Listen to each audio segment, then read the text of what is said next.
This program is sponsored by Jindal Eye Hospital. आंखों के संपूर्ण जांच पर इलाज का अत्याधुनिक phaco surgery centre, Chitrakoot scheme, Vaishali Nagar, Jaipur. Kedna pharmaceuticals present टी अप liniment oil.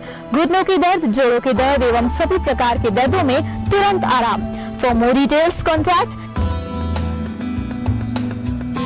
Dr. Goyal's Path Lab and Imaging Center, Rajasthan की biggest, most advanced and hitech laboratory. सभी प्रकार की जांचों की सुविधा जैसे MRI 1.5 tesla, multi slice CT scan with CT angio, 3D और 4D सोनोग्राफी, हार्मोन्स एवं लैब की जांचें फुली ऑटोमेटिक एनालाइजर पर। नमस्कार फ्रेंड्स, सिटी हेल्थ में आपका स्वागत है। सिटी हेल्थ एक ऐसा शो है जिसमें आप हमें डायरेक्ट कॉल करके अपने स्पेशलिस्ट से अपने सारे सवालों के जवाब पा सकते हैं। इसी कड़ी में हमारे साथ आज मौजूद हैं eye specialist doctor Virendra Agarwal. आइए जानते हैं आपकी आई से संबंधित सारी समस्याओं के बारे में और उनके जवाबों के बारे में। आपका बहुत बहुत स्वागत है हमारे शो सिटी हेल्थ में। डॉक्टर, बात करें अगर हम अपने आई केयर के बारे में, तो जैसे मौसम चल रहा है सर्दियों का, बच्चों में बहुत इन्फेक्शन रहते हैं इसको लेकर के, तो किस तरह से हम उसको बच्चों को उन चीजों से निकाल सकते हैं, उनकी तकलीफों को कम कर सकते हैं? देखो, सबसे पहली बात यह है कि मौसम से जो अपन संबंध की बात आती है वो हाइजीन से रिलेटेड ज़्यादा है, मौसम से कम है। क्योंकि आजकल जहाँ तक बाहर देखें सफाई काफ़ी होने लगी है। आदमी को ध्यान ये रखना है कि अपने हाथों से इन्फेक्शन आंखों में नहीं जाए। मैक्सिमम टाइम जो भी इन्फेक्शन आंखों में होता है वो हाथों से होता है। और यहाँ पे दो चीज़ें इंपॉर्टेंट है। एक, अगर कोई भी चीज़ गंदी चीज़ आपने छुई है तो हाथों को तुरंत साफ करें, साबुन से धोकर साफ कर लें। और दूसरी चीज़, लोगों से कम हाथ मिलाएं, खास करके जब आंखों में इन्फेक्शन होने की बीमारी जैसे आई फ्लू बोलते हैं चल रहा हो तो। क्योंकि जिन लोगों को आई फ्लू होता है उनसे जब हम हाथ मिलाते हैं और फिर उन्हीं हाथों से हम अपनी आंखों को छूते हैं, मसल लेते हैं या कुछ ऐसा करते हैं, उसकी वजह से इन्फेक्शन ज़्यादा होता है। तो ये बात का ध्यान रखना है कि अपने को लोगों से गंदगी न तो अपने हाथों में आए, न अपने हाथों से आंखों में जाए। सफाई का ध्यान रखने से हम इस इन्फेक्शन को रोक सकते हैं। और जब कभी भी इन्फेक्शन हो तो तुरंत नेत्र चिकित्सक को दिखा के उचित उपचार कराएं। डॉक्टर, बात करें छोटे बच्चों के बारे में, तो जैसे बच्चों को बहुत जल्दी स्पेक्स लग जा रहे हैं, चश्मे लग रहे हैं आजकल, तो उनको किस एज तक चश्मा लगाना चाहिए, कब से स्टार्ट करना चाहिए, क्या जरूरी है चश्मा लगाना बच्चों के लिए? ये आपने बहुत अच्छा प्रश्न पूछा है। बच्चों का नॉर्मल आई चेकअप 3-4 साल की उम्र पर एक बार जरूर होना चाहिए, जो अभी तक हमारे यहाँ सब बच्चों का नहीं हो पाता है। जब भी बच्चा स्कूल जाने की तैयारी करने लगता है उसके पहले एक बार प्री स्कूल आई चेकअप होना चाहिए, जिससे हमें पता लग सके कि बच्चे को दूर की वस्तु और पास की वस्तु साफ दिख रही है या नहीं दिख रही। हम बच्चे को स्कूल में डाल देते हैं और उसको बोर्ड पे लिखा हुआ साफ दिखाई नहीं पड़ रहा है तो उसकी पढ़ाई में पूरे नंबर आना मुश्किल होता है, या पढ़ाई में उसका पूरा ध्यान लगना भी कई बार मुश्किल होता है। तो पहली चीज तो ये कि प्री स्कूल या जैसे ही स्कूल में एडमिशन हो उसका आई चेकअप होना चाहिए।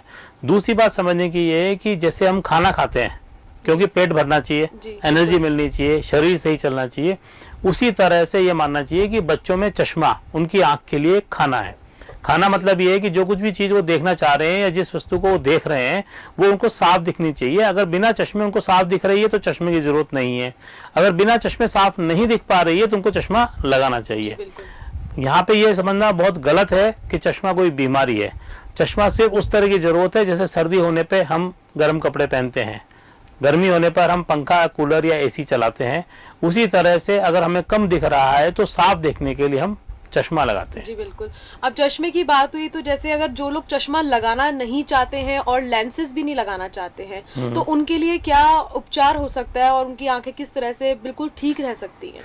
देखो, बात यह है कि बच्चों में जहाँ तक बात करें चश्मा ही एकमात्र उपचार है, क्योंकि कॉन्टेक्ट लेंसेज या चश्मा और कॉन्टेक्ट लेंस हटाने के लिए जो आजकल लेजर सुविधा है वो बचपन में नहीं की जाती है। हम चाहते हैं कि बच्चा सफिशिएंटली समझदार हो, हाइजीन को मेंटेन कर सके, उसके बाद कॉन्टेक्ट लेंस लगा सकते हैं। और लेजर करने के लिए नंबर का बढ़ना रुकना चाहिए, 18 साल से उम्र ज़्यादा होना चाहिए। उसके लिए कुछ कॉर्निया के टेस्ट होते हैं जिनमें हम कॉर्नियल टोपोग्राफी और कॉर्नियल पैकियोमेट्री प्रमुख टेस्ट हैं। उसके अलावा कुछ अन्य टेस्ट होते हैं जिसमें हम कॉर्निया की स्ट्रेंथ नापते हैं, जिसे हम कॉर्नियल हिस्टेरेसिस बोलते हैं। पर्दे की जांच करते हैं, साथ ही साथ ये देखते हैं कि आंख में कोई ऐसी और बीमारी तो नहीं है जिसकी वजह से शीघ्र नज़र में कोई अंतर आने की संभावना हो। अगर ऐसा कुछ नहीं होता है जिसकी वजह से नज़र में कमी आने वाली है तो लेज़र के बारे में उस पेशेंट का फिटनेस या उनके बारे में हम आगे बात करते हैं, जिससे कि उनका लेज़र द्वारा चश्मा हटाने का काम कर सकें। जी डॉक्टर साहब, अब बात करिए अपन ने कि बच्चों में एक लिमिट में ऑपरेशन एक एज तक करवा सकते हैं, तो वो कौन सी जो होती है जिसमें बच्चों में हम ऑपरेशन करवा सकते हैं, या जिस समय तक हम उन्हें चश्मे से छुटकारा दिलवा सकते हैं या लेंसेज पहनवा सकते हैं? देखो, आइडियली 15 साल से पहले कॉन्टैक्ट लेंस बिल्कुल नहीं पहनना चाहिए, लेकिन खास करके मैं लड़कियों की बात करूं तो 15 साल के आसपास हार्मोनल चेंजेस होने की वजह से कॉर्निया में इन्फेक्शन होने की रिस्क बढ़ जाती है। इसलिए जब तक 18-19 की एज नहीं हो जाए कॉन्टैक्ट लेंस को यूज नहीं करना चाहिए। चश्मा हटाने के लिए भी 18 इयर्स मिनिमम एज है, लेकिन क्राइटेरिया के साथ में ये चीज़ बहुत इंपॉर्टेंट है कि 18 इयर्स के बाद नंबर 1 साल तक नहीं बदला हो, ये चीज़ को ध्यान रखना चाहिए। तो ज़्यादातर लोगों का लेजर हम 20-21 साल की उम्र में करते हैं या उसके बाद करते हैं। यहाँ पे ये चीज़ और बता देता हूँ कि पहले ज़्यादातर लोग ये सोचते थे कि 18, 19, 20 साल की एज में ही लेज़र ऑपरेशन होता है। आजकल लेज़र ऑपरेशन की अपर लिमिट एज की कोई नहीं है। 18-19 से कम हम बिल्कुल नहीं करते हैं, लेकिन 20 हो, 25 हो, 30, 35, 50 हो, सभी उम्र के केस में लेज़र ऑपरेशन किया जा सकता है। मतलब हम 18 से कम माइनर्स को ऑपरेशन के लिए आप सलाह नहीं देते हैं? नहीं, वो फिट ही नहीं है, उनको आइडियली करना अलाउड ही नहीं है। मेडिकल साइंस की जो गाइडलाइंस हैं उसमें एथिकली 18 साल से कम उम्र के लोगों को लेजर ऑपरेशन नहीं करना होता है। अब बात करें डॉक्टर साहब कॉन्टैक्ट लेंसेज के बारे में, जैसे कुछ लोग काफी टाइम तक लगा के रखते हैं, ऑफिस में आते हैं, तो उनको कितने घंटे तक कॉन्टैक्ट लेंसेज लगाने चाहिए? लेंसेज की देखभाल कैसे करें और खुद की आईज की देखभाल कैसे करें? ये बहुत अच्छी बात है कि जैसे हम कपड़े रोजाना बदलते हैं, सफाई रखते हैं, क्यों रखते हैं? कि हमें कोई गंदगी नहीं आए। इसी तरह से कॉन्टैक्ट लेंस में कुछ चीजें ध्यान रखने की हैं कि कॉन्टैक्ट लेंस एक बाहरी चीज है जिसको हम आंख में लगाए रखते हैं, तो उसकी वजह से आंख को कोई नुकसान नहीं हो, खास करके इन्फेक्शन नहीं हो। हम ये चाहते हैं कि कॉन्टैक्ट लेंस की वजह से आंख को कोई नुकसान नहीं हो। उसमें एक चीज होती है कि कॉन्टैक्ट लेंस, मैं आपको इंटरप्ट करने के लिए माफी चाहूंगी, हमारे साथ एक कॉलर जुड़े हैं। हेलो हेलो, आपको आवाज आ रही है? हाँ, आवाज आ रही है। तो सिटी हेल्थ में आपका स्वागत है, आपका नाम बताएं। मेरा नाम अनूप शर्मा है। अनूप जी, आपका सवाल? डॉक्टर साहब, मेरी ये जो सीधी आंख है इसमें से कभी कभी पानी आता है। अच्छा, कितनी उम्र है आपकी?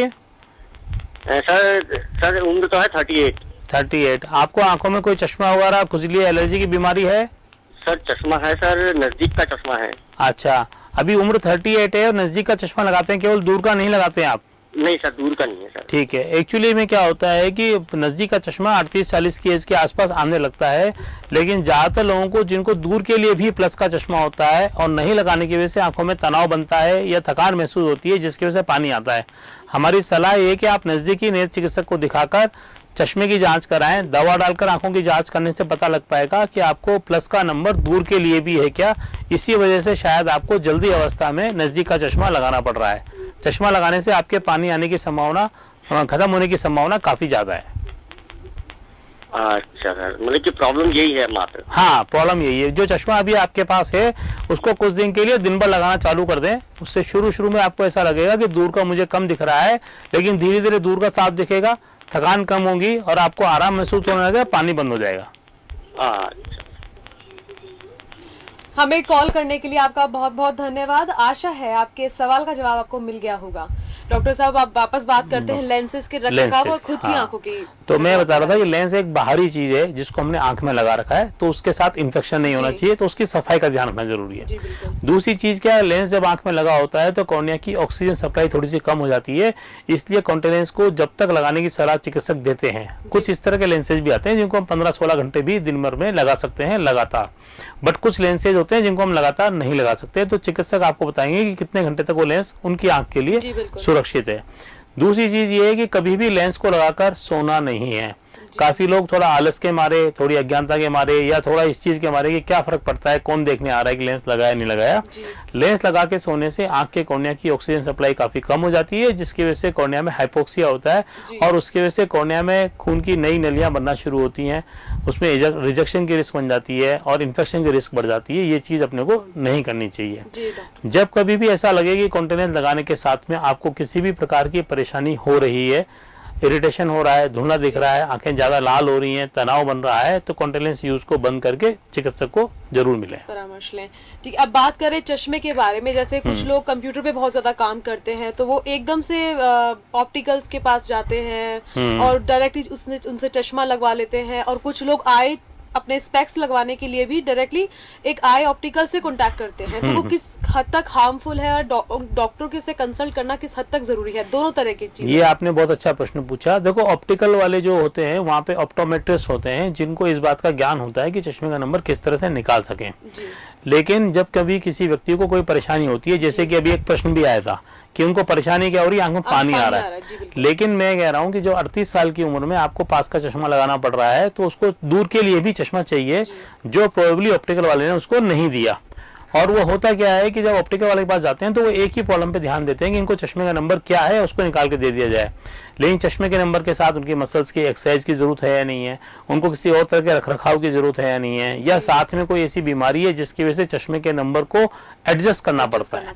जैसे किसी लोगों को भंगापन होता है, आंखों की मसल्स कमजोर होती हैं, किन्हीं लोगों को पढ़ने की रिक्वायरमेंट ज्यादा होती है, कोई लोग यहाँ रख के पढ़ते हैं, कोई लोग यहाँ रख के पढ़ते हैं, अलग अलग दूरी के हिसाब से नंबर दिया जाता है। तो ये जो चीज है इसको ध्यान में रखने के लिए एक बार नेत्र चिकित्सक को दिखाने के बाद चश्मा बनवाएं तो ज्यादा उचित रहता है। जहां तक ऑप्टिकल्स की बात है, हम ये नहीं कहते हैं कि ऑप्टिकल से चश्मा बनवाना गलत है, लेकिन अगर हम बात करें कि अगर ज्यादा सावधानी और सुरक्षा की बात है तो नेत्र चिकित्सक को दिखाना ज्यादा अच्छा जरूरी है।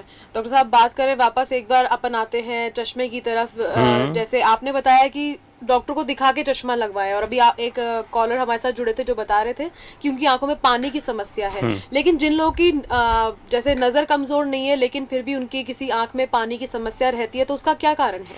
पानी की समस्या का मुख्य कारण जो है वो एक तरह से देखा जाए पलकों की बीमारी है, जिसकी वजह से कोई भी तरह का इरिटेशन जो आंख को सहन नहीं हो रहा है, तो उस चीज को दूर करने के लिए आंसू आना एक नेचुरल प्रक्रिया है। जैसे कि अब हम बात करें, प्याज काटती है महिलाएं, तो आंखों में पानी आने लगता है, क्योंकि वो जो उसकी तरफ से जो केमिकल्स निकलते हैं आंख में जाते हैं वो उनको सहन नहीं हो रहे हैं।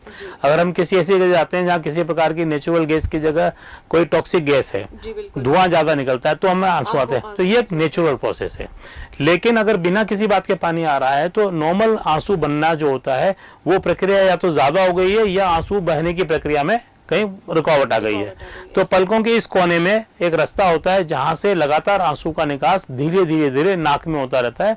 वो इतना कम होता है कि हमें महसूस नहीं होता है, लेकिन वो रुकाव जब कभी भी इसकी में रुकावट आ जाती है कि यहाँ से पानी नाक में नहीं जा पा रहा है, तो आंख का पानी बाहर टपकने लगता है। तो या तो किसी इरिटेशन के रेस्पॉन्स में पानी आएगा, या उसके बहने की प्रक्रिया में पानी आएगा, या फिर जैसे मैंने बताया कि कुछ लोगों को काम करने की अवस्था कंडीशन नॉर्मल नहीं है, कहीं पे बहुत ब्राइट लाइट है, कहीं पे बहुत तेज हवा चल रही है, कहीं पे कोई और तरह का इरिटेशन है।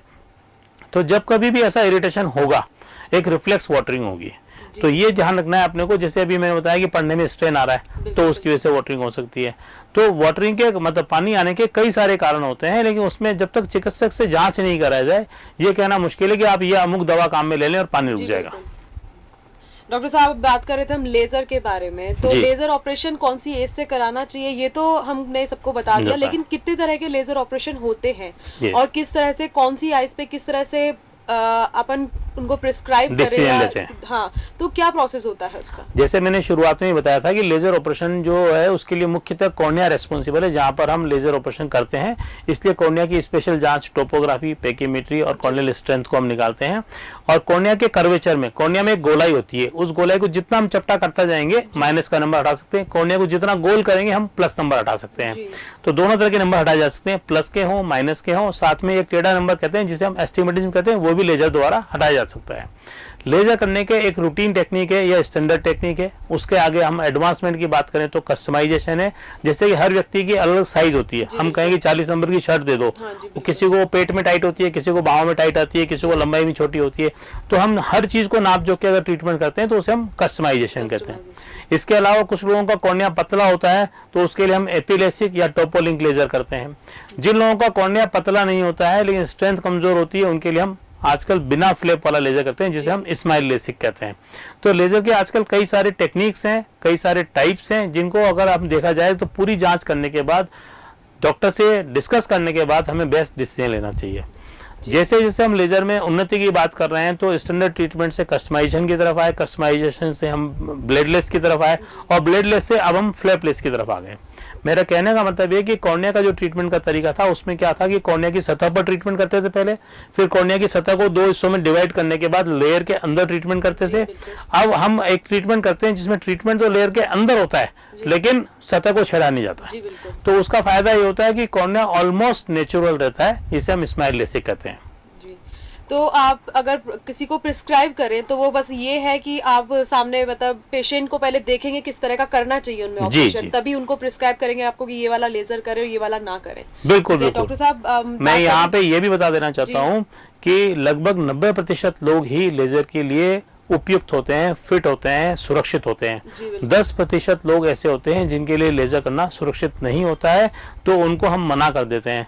और हमारी ये सलाह है उन दर्शकों को जिन लोगों को हम लेजर करने के लिए मना करते हैं, उनको जबरदस्ती चश्मा हटवाने के पीछे ना पड़कर चश्मा या कॉन्टैक्ट लेंस लगाते रहना चाहिए, क्योंकि जो चीज सुरक्षित नहीं है उसको नहीं करवाना चाहिए। बिल्कुल ना करें, मतलब जबरदस्ती ऑपरेशन ना करें। बिल्कुल बिल्कुल। डॉक्टर साहब बात करी हमने अभी तक लेजर ऑपरेशन के बारे में, अब करते हैं मोतियाबिंद के बारे में। क्या होती है बीमारी और रेगुलर चेकअप से क्या ये पकड़ में आ सकती है, तो और क्या प्रिकॉशंस रखने चाहिए इसमें?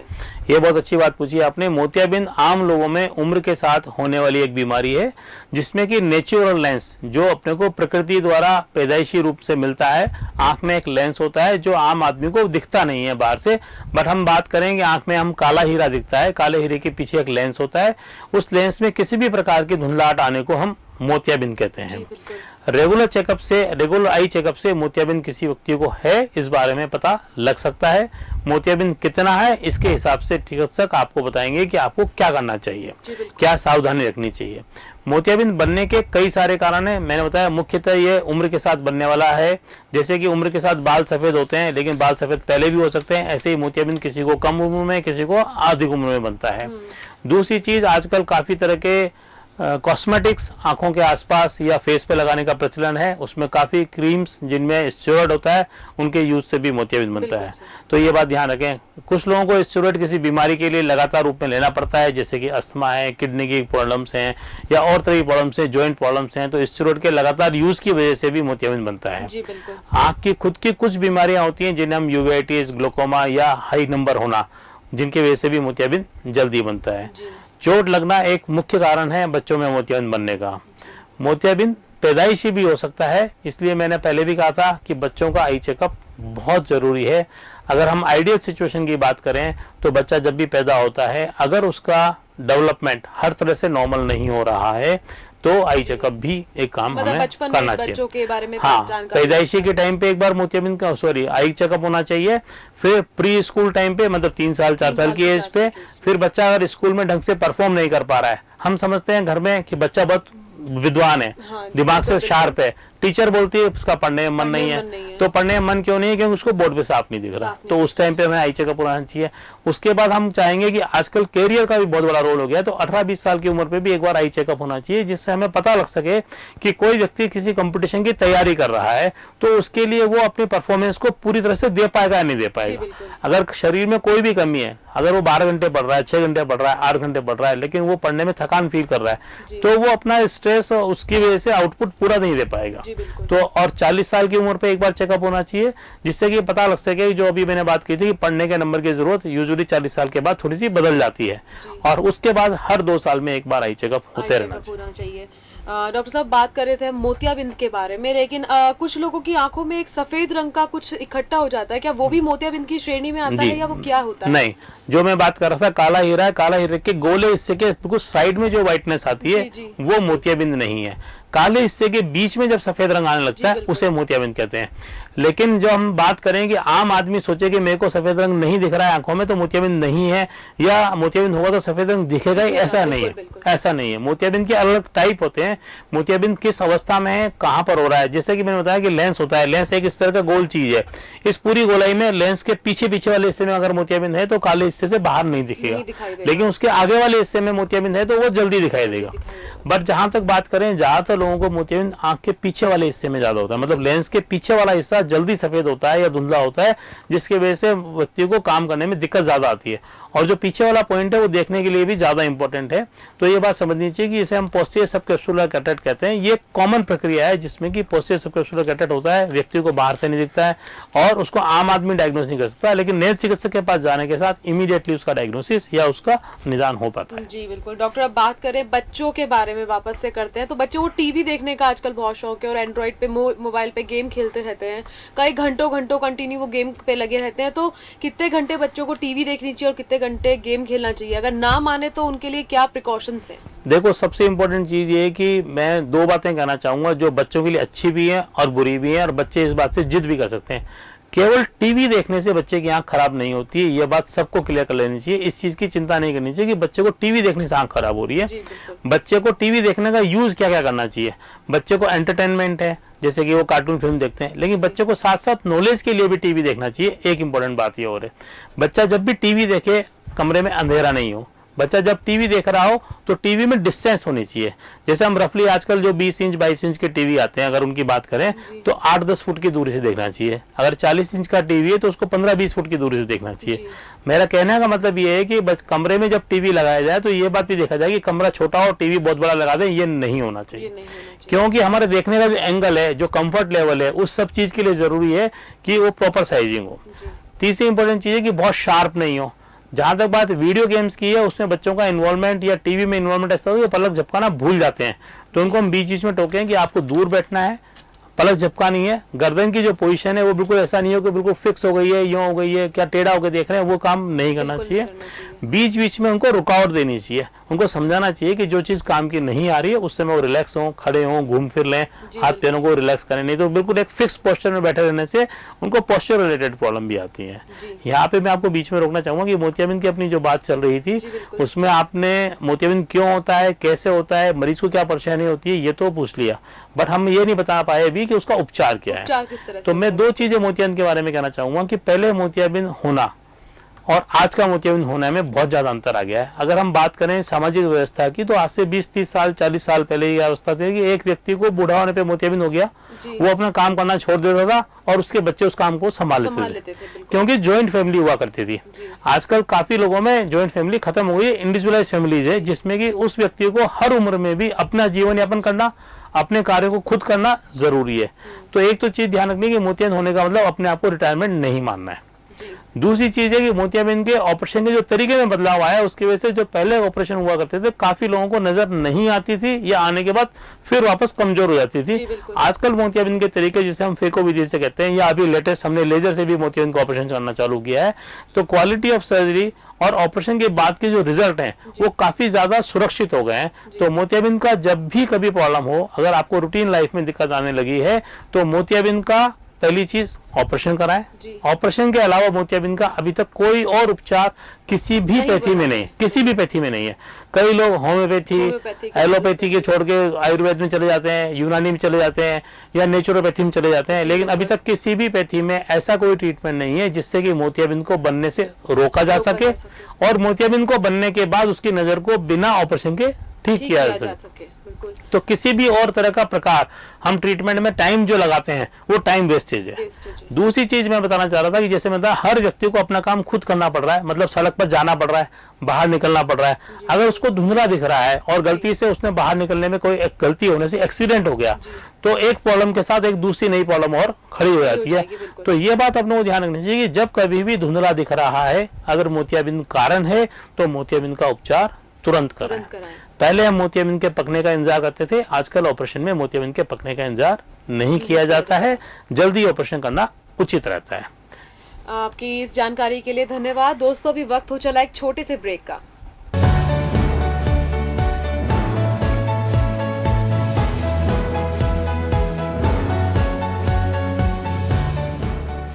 This program is sponsored by Jindal Eye Hospital. आधुनिकतम लेजर द्वारा चश्मे से छुटकारा एवं मोतियाबिंद का इलाज। Chitrakoot scheme, Vaishali Nagar, Jaipur. Kedna Pharmaceuticals present Craze, instant energizer with vitamin C and zinc. No need to add sugar to the orange flavored instant energizer Craze. चुस्ती फुर्ती का एक instant shot. Dr. Goyal's Path Lab and Imaging Center, Rajasthan की biggest most advanced and hitech laboratory. सभी प्रकार की जांचों की सुविधा जैसे MRI 1.5 tesla, multi slice CT scan with CT, angio, 3D और 4D सोनोग्राफी, हार्मोन लैब की जांचें फुली ऑटोमेटिक एनालाइजर पर। ब्रेक के बाद आप सभी का स्वागत है और हम जो दर्शक हमारे साथ अभी जुड़े हैं उन्हें बता दें कि हमारे साथ आज स्टूडियो में मौजूद है eye specialist doctor Virendra Agarwal. जानते हैं उनसे आगे मोतियाबिंद के बारे में। डॉक्टर साहब, हम बात कर रहे थे मोतियाबिंद क्या बीमारी है, किस तरह से पता लगा सकते हैं। अब बात करें इसके ऑपरेशन के बारे में, क्या विधि होती है इसकी, कितना लंबा प्रोसेस है इसका? मोतियाबिंद ऑपरेशन में पिछले 25-30 साल में काफ़ी बदलाव आए हैं और ये इम्पोर्टेंट बात है कि मोतियाबिंद एक सर्जरी ऐसी सर्जरी हुई जिसको हम अगर बात करें कि मैं जब से मेडिकल साइंस में एंटर हुआ और आज की बात करूं तो हर साल कुछ न कुछ नया होता गया है। जब हम ऑपरेशन के लिए जब हम मेडिकल साइंस में एंटर हुए थे तो ऑपरेशन होते थे जिसमें कि 10-12 मिलीमीटर का चीरा लगता था, उसके बाद कई सारे टांके लगते थे और व्यक्ति की रिकवरी बहुत स्लो हुआ करती थी, ठीक है ना। फिर उसके बाद धीरे धीरे वो अवस्था आई जब उसमें ये ऑपरेशन होते थे जिसमें आंख के अंदर लेंस नहीं लगाया जाता था। नेचुरल लेंस जो धुंधला हो जाता था, खराब हो जाता था, मोतियाबिंद बन जाता था, उसको निकाल देते थे और उसके बाद व्यक्ति को मोटे चश्मे लगाने पड़ते थे। काफी दर्शकों को याद भी होगा कि ऑपरेशन के बाद काफी लोग एक हरी पट्टी आंख के आगे लगा रखते थे जिसको करीबन महीने भर लगाना पड़ता था। हाँ, फिर वो बदलाव हुआ है कि उसकी जगह ऑपरेशन होने लगे और टांके लगने के साथ साथ लेंस भी लगने लगे। जब लेंस लगने लगा तो व्यक्ति को दिखना चालू होने लगा ऑपरेशन के तुरंत बाद, मतलब 2-4-10 दिन के अंदर उसको काफी अच्छी नजर आने लग गई और धीरे धीरे वो हरी पट्टी का दौर खत्म हुआ, व्यक्ति उसकी जगह काले चश्मे लगा। बिल्कुल साइड से रहता है। बिल्कुल इसमें भी करीबन चीरा उतना ही बड़ा होता था लेकिन धीरे धीरे ये चीरे की साइज छोटी होती चली गई और आज हम बताएं आपको कि जो 10-12 मिलीमीटर का चीरा था वो 2 मिलीमीटर के चीरे पे आ गया। साहब, मैं आपको इंटरप्ट करना चाहूंगी, उसके लिए माफी। हमारे साथ अभी एक कॉलर जुड़े हैं। हेलो हेलो जी, आपका नाम? ईशू, आप अपना सवाल पूछ सकते हैं। हेलो, हाँ बोलिए। डॉक्टर साहब गुड इवनिंग। Good evening.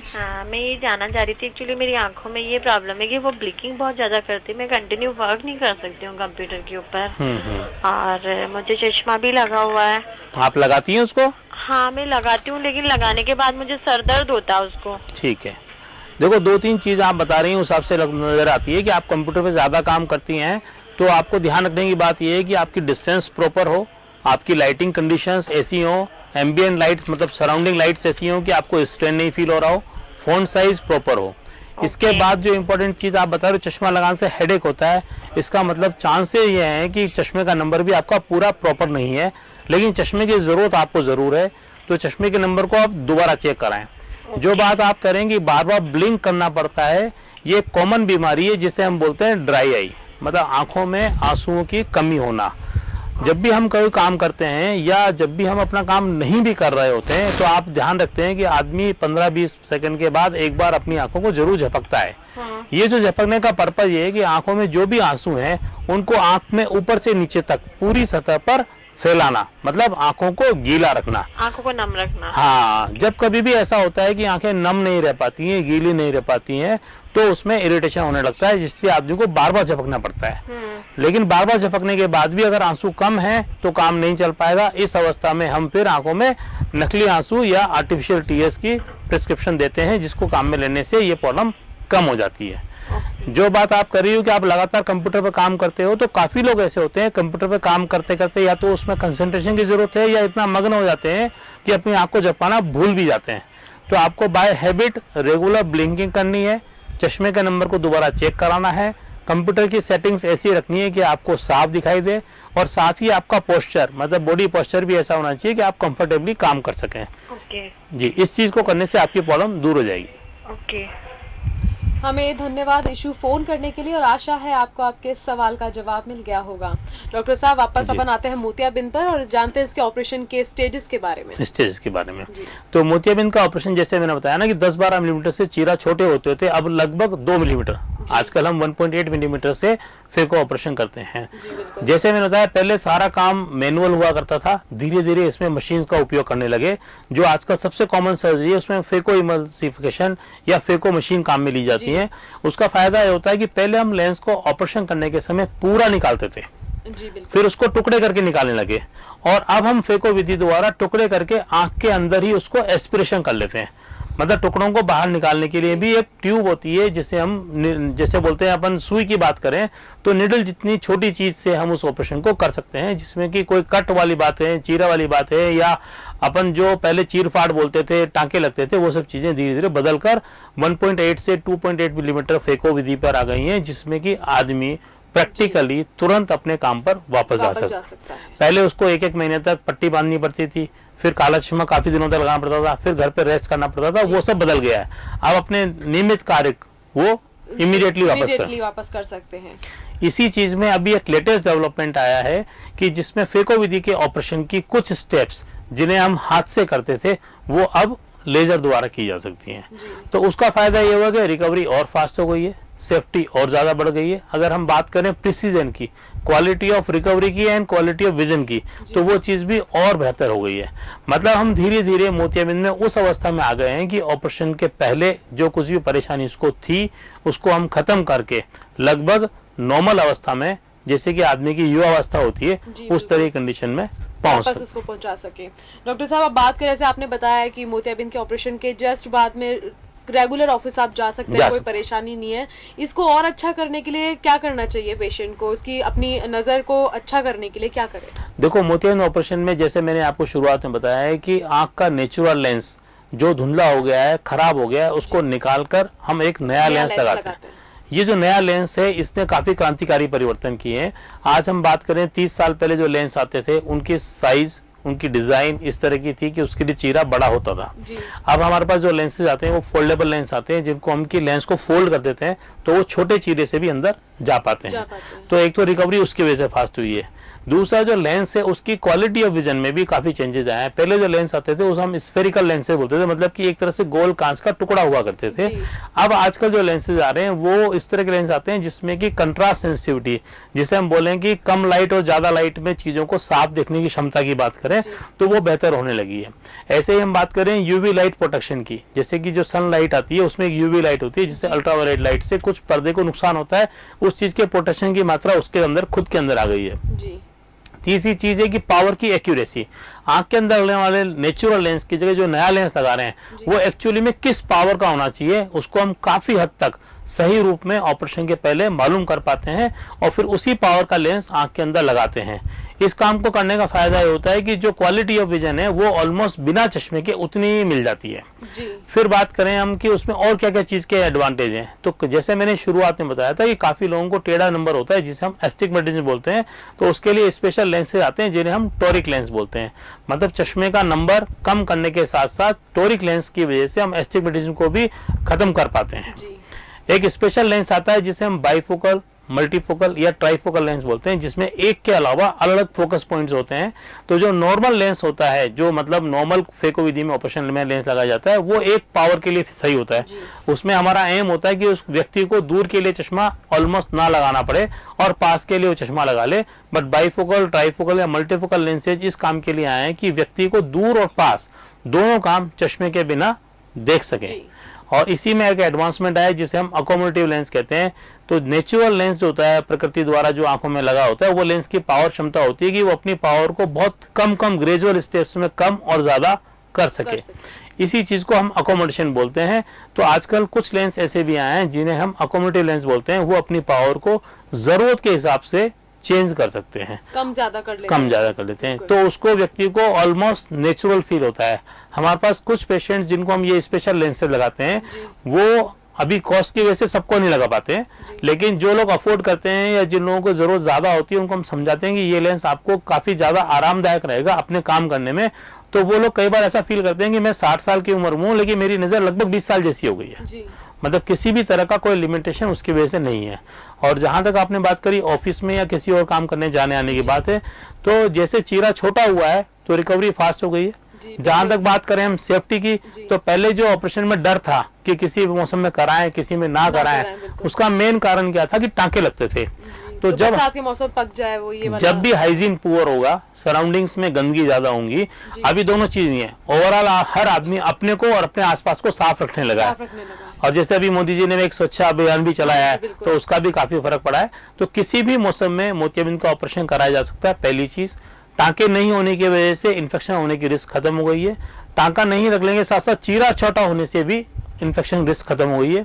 और जो सर्जिकल टेक्निक है उनमें माइक्रो सर्जिकल टेक्निक जो एडवांसमेंट आया है, उसमें जो साफ सफाई का सिस्टम बना है और जिसमें जो इंस्ट्रूमेंटेशन हम बात कर रहे हैं आज काम में ले रहे हैं, उसकी जो बोलना चाहिए कि दक्षता है वो इतनी अच्छी है कि आंख के लिए खतरा नहीं के बराबर रह गया है।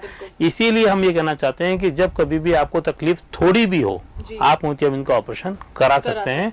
पहले वाला जमाना नहीं है कि मोतियाबिंद से दिखना पूरा बंद हो जाए तो हम ऑपरेशन कराएंगे, क्योंकि तब कंसेप्ट आदमी के मन में भी था और टेक्नोलॉजी के हिसाब से भी बात करें तो एक इस तरह की अवस्था थी कि अगर मोतियाबिंद खराब भी हो गया ऑपरेशन के बाद तो हमने कुछ नुकसान नहीं पाया। लेकिन आजकल बिल्कुल रिवर्स है। जी डॉक्टर साहब ने बात करी मोतियाबिंद के बारे में। अब ये मोतियाबिंद के द्वारा आप लेजर, मोतियाबिंद का जो इलाज है वो लेजर के द्वारा कर रहे हैं, क्या तकनीक है और इसमें कितने दिनों में? सर मैं आपको अभी इंटरप्ट करूंगी एक बार। हमारे साथ एक कॉलर जुड़े हैं। हेलो हेलो बोलिए। हेलो सर, एक मेरा सवाल है जी कि ये जो फ्रेम और जो ग्लास होते हैं उनके कुछ उनके बारे में कुछ बता सकते हैं कि भाई ये लेना ठीक रहता है या कोई दूसरा लें? देखो, जहां तक फ्रेम की बात है, फ्रेम से आंखों की नजर पे या आंखों के काम करने की क्षमता पर कोई खास फर्क नहीं पड़ता है, सिवाय इसके कि फ्रेम आपके शरीर पर बहुत टाइट नहीं हो और बहुत लूज नहीं हो। अगर बहुत टाइट होगा, जैसे कि यहाँ साइड से टाइट है या नाक पे टाइट है, तो दबाव की वजह से आपको परेशानी देगा। डॉक्टर साहब, कुछ साल पहले मैं किसी डॉक्टर से मिला था तो उन्होंने ये कहा था कि भाई फ्रेम मुझे एक बार दिखाना। हाँ, तो मैं बताना चाह रहा हूँ आपको, अगर फ्रेम टाइट है तो दिक्कत देगा और फ्रेम लूज है तो वो लटकता रहेगा, नीचे गिरता रहेगा, अपनी जगह पर रह नहीं पाएगा। क्या होता है, पर्टिकुलर चश्मे होते हैं, जैसे कि अभी बात कर रहे थे हम, दूर और पास के नंबर को देखना साफ चाहते हैं अगर आप, और उसमें चश्मा आपका नीचे लटक रहा है तो देखने वाली अवस्था में दूर का नंबर सामने होगा और सामने की तरफ नंबर ही नहीं होगा तो आप देख नहीं पाओगे। इसी तरह से रिवर्स बात करें कि हम कोई चश्मा ऐसा है जिसमें कि सिलेंडर नंबर ज्यादा है और उसके पॉइंट आंख के प्यूपिल से, सेंटर से नहीं मैच कर रहा है, आंख तो यहाँ पे, नंबर तो यहाँ पे और आंख यहाँ पे, तो आप प्रॉपर नहीं देख पाएंगे। तो जो आपको डॉक्टर साहब ने कहा था वो इसका पर्पज ये होगा कि आपका कुछ स्पेशल नंबर होगा, अगर वो फ्रेम में प्रॉपर जगह पे नहीं बनेगा तो आपको दिक्कत देगा। दूसरी चीज आपने पूछी कि कांच कौन सा होना चाहिए या प्लास्टिक होना चाहिए, तो देखो कांच और प्लास्टिक का जो मेन फर्क है ना, वो क्वालिटी ऑफ विजन से ज्यादा टाइप ऑफ विजन में फर्क पड़ गया। अगर हम बात करें कि हाई नंबर है तो जितना कांच मोटा होगा उतना प्लास्टिक मोटा नहीं होगा, जब ज्यादा मोटा नहीं होगा तो वजन कम होगा, वजन कम होगा तो आपके ऊपर जितना भी वजन नाक के ऊपर रखा हुआ है वो कम हो जाएगा। एक एडवांटेज ये है। दूसरी चीज बात करें हम, जैसे कि आजकल प्रोग्रेसिव लेंसेज आए जिसमें कि ऊपर से नीचे नंबर धीरे धीरे बदलता है, वो चीज कांच में नहीं बन पाती है, प्लास्टिक में बनती है। तो किस तरह की रिक्वायरमेंट आपको है उसके हिसाब से चिकित्सक। एक मैं कंप्यूटर पे काम करता हूँ तो उसके लिए क्या? कंप्यूटर पे काम करने के लिए अगर उम्र 40 से ज्यादा है तो प्रोग्रेसिव लेंसेज बेटर रहते हैं। अच्छा जी, धन्यवाद सर। ओके, हमें कॉल करने के लिए आपका धन्यवाद। आशा है आपको आपके सवाल का जवाब मिल गया होगा। हम बात कर रहे थे मोतियाबिंद का जो लेजर के द्वारा ऑपरेशन है, क्या है तरीका ये, और इसमें कितनी जल्दी स्वस्थ हो जाता है और कितनी जल्दी उसको अपने काम पे जाना चालू कर देता है, इसमें क्या फर्क है? क्या फर्क है? देखो, बेसिकली मैंने शुरू में भी बताया था कि जैसे जैसे हम ऑपरेशन की टेक्निक एडवांस कर रहे हैं, पहले ऑपरेशन सारा सर्जन के हाथ से होता था, धीरे धीरे सर्जरी के साथ साथ में हमारे पास इक्विपमेंट बेस्ड सर्जरी हो गई है। मतलब कि कोई पर्टिकुलर मशीन है जो पर्टिकुलर चीज को ज्यादा अच्छे से कर पाती है। इसका फर्क क्या है? जैसे कि हम हाथ से कोई भी काम करें, जैसे अभी महिलाओं की बात करें, घर में रोटी बनाते हैं, सारी रोटी एक साइज की नहीं होती। हाँ जी, बिल्कुल। लेकिन आजकल मशीन से रोटी बनने लगी है तो सब रोटियां एक साइज की आने लगी है। तो हम ये कहना चाहते हैं, ऑपरेशन में भी ये फर्क आया है कि कोई भी काम लगातार हाथ से हम हर व्यक्ति को हर बार एक सा कर पाए, ऐसा संभव नहीं होता है। तो जो स्टेप्स, जैसे कि हम बात करें कॉर्निया में एंट्री करने की, जहां से कि हम लेंस को निकालेंगे और नया लेंस डालेंगे, वो काम लेजर से होने लगा है। जब हम बात करते हैं लेजर से, तो एक मशीन के साथ में एक एडवांटेज और मिला है कि हम किसी भी व्यक्ति की आंख को ऑपरेशन के पहले सिर्फ देखते थे, अब हम मशीन से आंख को नापते हैं। नापने का मतलब क्या है कि जहां हम ऑपरेशन करने वाले हैं वो स्ट्रक्चर, जैसे कि हम बात करें कॉर्निया की, लेंस की, उनकी थिकनेस क्या है, उनकी गोलाई क्या है, उनकी जो दूरी है आपस में वो कितनी है, लेंस की मोटाई कितनी है, लेंस में जो काम हम करना चाहते हैं उसका प्लेसमेंट क्या है, तो ये सब चीजें नापने के लिए एक मशीन होती है ओसीडी। डॉक्टर साहब इंटरप्ट करना चाहूंगी, हमारे साथ एक और कॉलर जुड़े हैं। हेलो हेलो जी, आपका नाम? मैं मनीष बोल रहा हूँ। मैं जी, मनीष जी बताइए। ये सर नॉर्मल डॉक्टर साहब से बात करनी थी। हाँ, क्या तकलीफ है आपको, पूछिए। तकलीफ सर ये है, जैसे नॉर्मल अपने लेंस में लगाता हूँ तो मैं एलर्जी टाइप रहती है। तो इसका मतलब क्या सोल्यूशन है? एलर्जी या तो लगाऊं नहीं या फिर ऑपरेशन रहता है एलर्जी सर्जरी वाला। आपकी उम्र कितनी है? मेरी उम्र 25 है। ठीक है, देखो मनीष जी, जहां तक बात है, अगर लेंस से आपको एलर्जी लगाना होना शुरू हो गया है तो लेंस लगाना सुरक्षित नहीं है। आपको ये समझना चाहिए कि लेंस एक बाहरी वस्तु है जो शरीर को माफिक आएगी या नहीं आएगी ये पर्टिकुलर व्यक्ति पर डिपेंड करता है। अगर आपकी आंखों को कॉन्टेक्ट लेंस एलर्जी कर रहा है तो सबसे पहले आप चिकित्सक को जाके मिलें कि कॉन्टेक्ट लेंस कहीं आपका खराब तो नहीं हो गया है। कुछ लोगों का कॉन्टेक्ट लेंस डैमेज हो जाता है जिसकी वजह से वो एलर्जी करने लगता है।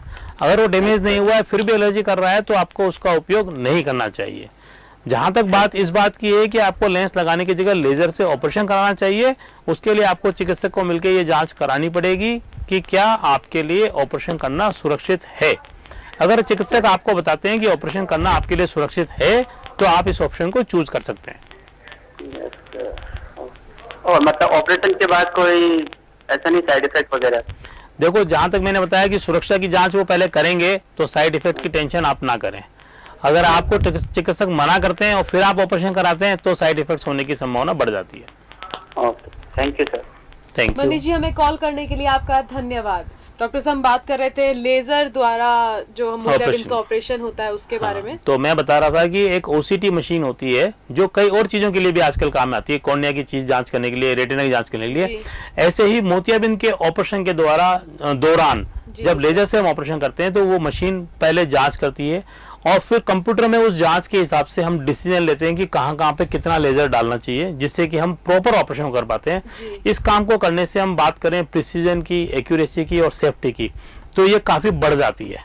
जो ऑपरेशन हम फेको विधि से कर रहे हैं वो काफी सुरक्षित है, लेकिन लगातार सुरक्षा की तरफ हमारा ध्यान बढ़ते चले जा रहा है। जैसे कि मैं बात करूं कि ऑटोमोबाइल्स इंडस्ट्री में हम देखें तो आज से 15 साल पहले जो कार आती थी उनमें न तो एंटी स्किड ब्रेक होते थे, है ना, न सीट बेल्ट हुआ करती थी। क्यों नहीं हुआ करती थी? हमें लगता था एक्सीडेंट तो होता ही नहीं है, लेकिन हमें पता था कि कुछ न कुछ साल में कोई न कोई एक फैमिली मेंबर या हमारे जानकारों में किसी की डेथ हो गई क्योंकि एक्सीडेंट हुआ, सीट बेल्ट नहीं थी।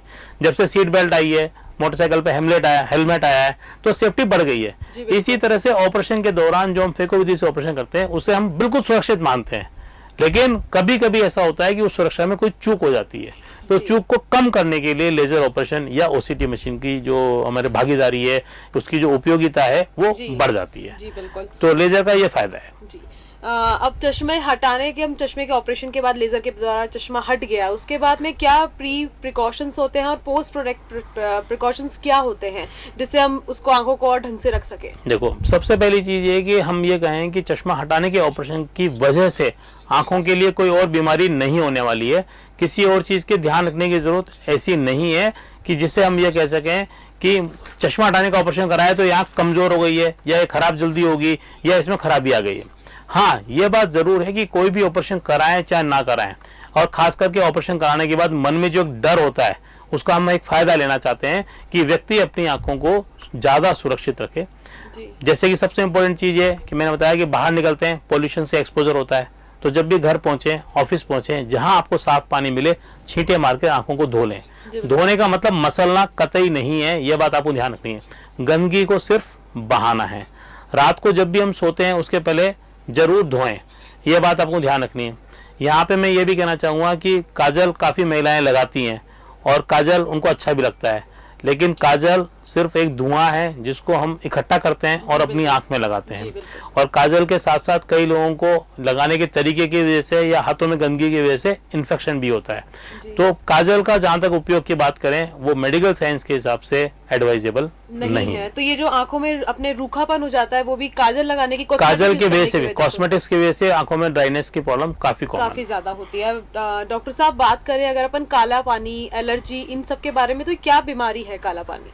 काला पानी एक बीमारी है जिसे उसमें आंख का पानी काला नहीं होता है, लेकिन जैसे कि अगर हम बात करें स्वतंत्रता संग्राम की, तो जिन लोगों को उस समय आजादी की लड़ाई के लड़ते लड़ते जो सजा मिली और काला पानी भेज दिया गया तो वहां से वो दोबारा नहीं आ पाए। दोबारा नहीं आ पाए, इसका मतलब ये कि काला पानी से जो चीज होगी वो परमानेंट है, वो ठीक नहीं हो पाएगी। सफेद मोतियाबिंद और काला पानी दोनों ही बीमारियां यूजुअली वृद्धावस्था में होती हैं, और उस अवस्था में हम आदमी को ये मालूम करना मुश्किल होता है कि मैं अभी इंतजार करके काम करूं तो मेरी नजर वापस आएगी या नहीं आएगी। तो उस चीज को समझाने के लिए एक संज्ञा दी गई है, एक बात बताने के लिए कि हमारे इंडिया के लिए इंपॉर्टेंट बात यह है कि काला पानी हर आदमी समझता है। तो काला पानी की बीमारी से जो नुकसान होगा वो दोबारा ठीक नहीं होगा, और सफेद मोतिया की वजह से जो बीमारी ठीक होगी, वो बीमारी होगी या नजर कमजोर होगी, वो पूरी तरह से ठीक होगी। काला पानी, काला मोतिया, गोबा या ग्लोकोमा एक कॉमन बीमारी है जो ओल्ड एज के साथ होती है। इसके दो मेन टाइप होते हैं, एक जिसे हम कहते हैं जिसमें कि रास्ता चौड़ा है, खुला हुआ है, और एक जिसमें रास्ता सकरा है और बंद हो रखा है। तो जिन लोगों में रास्ता सकरा और बंद होता है उनमें से काफी लोगों को शाम के टाइम रोशनी के बल्ब के देखने पे लाल नीले रंग के छल्ले उसके आसपास दिखाई देते हैं। शाम को आंख लाल होने लगती है या धुंधला दिख सकता है, हेडेक हो सकता है। उसका एक्यूट अटैक आने पर, मतलब एकदम से प्रेशर बढ़ जाने पर उसको उल्टी आ सकती है, सर में दर्द हो सकता है, दिखना बंद हो सकता है। तो ऐसी अवस्था आने के पहले हम आई चेकअप कराएं।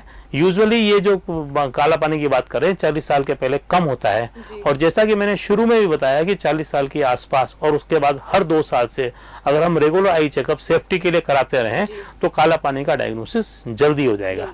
और जैसा कि मैंने बताया कि काला पानी से होने वाला नुकसान परमानेंट नुकसान है। जितना जल्दी हम इस बीमारी को डायग्नोस कर पाएंगे, मालूम कर पाएंगे कि हमें काला पानी है, उसका उपचार करेंगे तो इस नुकसान को हम रोक पाएंगे। डॉक्टर साहब, आप कुछ तरह का कोई टिप्स देना चाहेंगे हमारे व्यूवर्स को कि उनको रेगुलर आई क्लीनिंग कैसे करना चाहिए? देखो, रेगुलर आई क्लीनिंग के लिए ठंडे पानी से आंख को धोना चाहिए, पानी साफ होना चाहिए। हमें गंदगी को सिर्फ पानी से बहाना है, मसलना नहीं है। दूसरी इंपॉर्टेंट चीज है, जहां भी हम काम करें हमारी एनवायरमेंटल कंडीशंस पॉजिटिव होनी चाहिए। आंखों के सामने से हवा नहीं आनी चाहिए, आंखों में तेज धूप, लाइट या कोई इस तरह की रोशनी नहीं आनी चाहिए। जिस चीज पे भी हम काम कर रहे हैं, चाहे हम पढ़ने लिखने का काम कर रहे हैं, कंप्यूटर पे काम कर रहे हैं, ड्राइविंग का काम कर रहे हैं, कोई भी तरह का काम कर रहे हैं, we should have comfortable atmosphere. अगर हमारे आसपास कंफर्ट नहीं है तो उसको चेंज करके कंफर्ट में बनाएं। जैसे कि तेज धूप में जा रहे हैं तो हम सन ग्लासेस लगाएं, अगर हम नाइट में जा रहे हैं तो हम ग्लासेस प्रॉपर लगाएं जिनमें कि हमें लाइट में प्रॉब्लम नहीं है। ये चीजें हम ध्यान रखते हैं तो आंखें सुरक्षित हैं। और टाइमली आई चेकअप कराएं।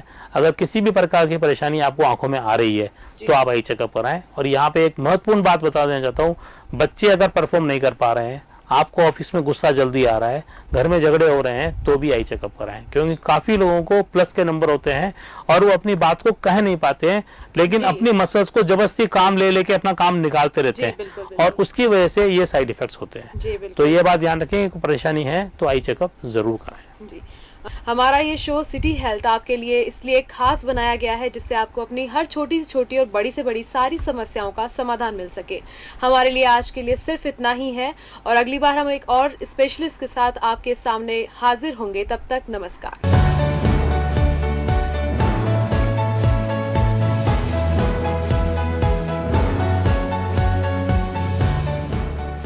This programme is sponsored by Jindal eye hospital. आधुनिकतम लेजर द्वारा चश्मे से छुटकारा एवं मोतियाबिंद का इलाज। Chitrakoot scheme, Vaishali Nagar, Jaipur. Kedna pharmaceuticals present Craze instant energiser with vitamin C and zinc. No need to add sugar to the orange flavoured instant energiser Craze. चुस्ती फुर्ती का एक instant shot. Dr. Goyal's Path Lab and Imaging Center, Rajasthan की biggest, most advanced and hitech laboratory. सभी प्रकार की जांचों की सुविधा जैसे MRI 1.5 tesla, multi slice CT scan with CG angio 3D और 4D सोनोग्राफी, हार्मोन्स एवं लैब की जांचें फुली ऑटोमेटिक एनालाइजर पर।